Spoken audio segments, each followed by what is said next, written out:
ल साथीहरू आज चाहिँ हाम्रो सानो नानीको तुलसी बिहा र गुनी चोलो छ हैन। सो हाम्रो नानी चाहिँ यहाँ छ हैन। ऊ नानीको यो खास आज बेहुली बन्ने दिन हो। सो आज हाम्रो बाजा गाजा चाहिँ सब तयारी भइसकेको छ हैन। हाम्रो यहाँ नानीको यहाँ मेरो ज्वाइँ साहब श्रीमान हैन हामीहरूको यहाँ रहेको छ। यो चाहिँ अब यहाँ पूजा गरेर हामी चाहिँ मन्दिर जाँदैछौँ र हामी चाहिँ यहाँ मन्दिर जाँदाखेरि चाहिँ यो बाजा सहित हामी जानेछौँ। सो हजुरहरूले चाहिँ वाचिङ आवर भिडियो। मान्छे माहौल जम्मा हुँदैछ हैन।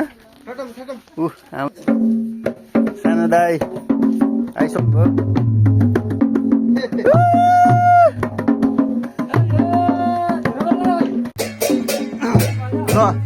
गाइज हैन। आज चाहिँ हाम्रो बेहुली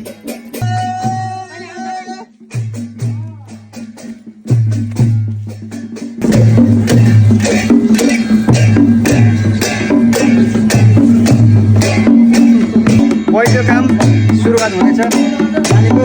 सो हामी चाहिँ आज देउतानमा विशेष गरेर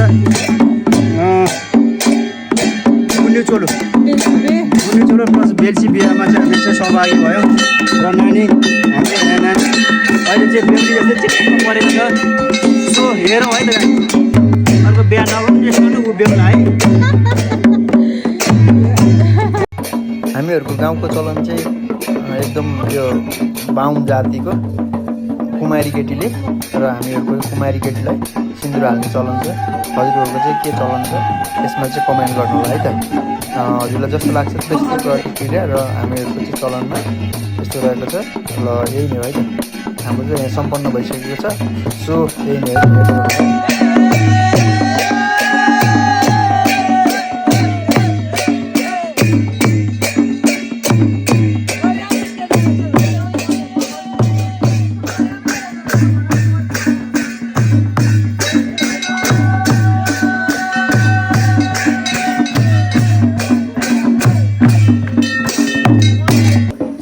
आज चाहिँ हाम्रो आज नानीको लगभग हाम्रो यो बेडसी बिहा र गुन्यु चोलो लगभग आज सम्पन्न भयो होइन।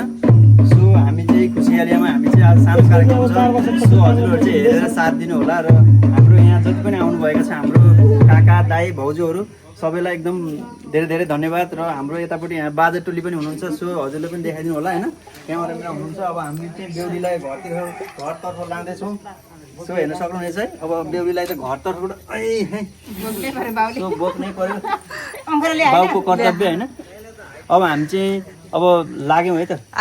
हजुरलाई कस्तो लाग्छ जस्तो लाग्छ त्यस्तै प्रतिक्रिया र सो ल लाइक सेयर सब्सक्राइब चाहिँ गर्न नबिर्स्नु होला।